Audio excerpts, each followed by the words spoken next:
O, di ba may konting tagana, tapos hindi na bloated yung chan ko. I love it!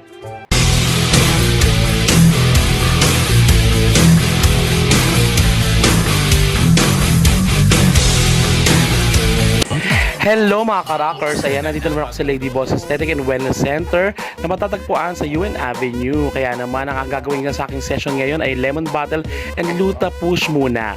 Dahil naubusan daw ng supply ng tersepatide sila madam. Kaya naman, body check muna mga ka-rockers. Ayan ang aking body check. O diba, may curve na tapos hindi na bloated yung chan. Ganon.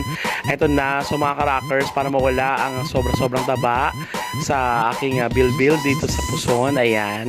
Ayan ang lemon bottle in the house. So tadtad na naman siya ng turok.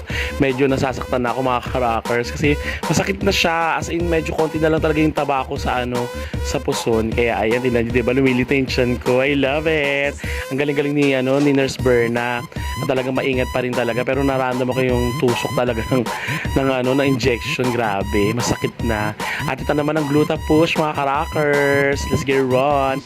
Gusto nyo maging maputi, labanos, ganun. Kutis artista, yan ang gamitin nyo. Gluta Push in the house. Kaya andito lang yan sa Lady Boss, o diba?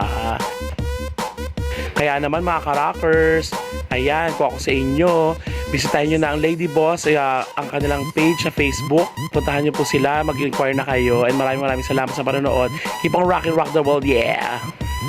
Thank you so much, Miss Berna. Thank you po. Lady Boss, thank you so much.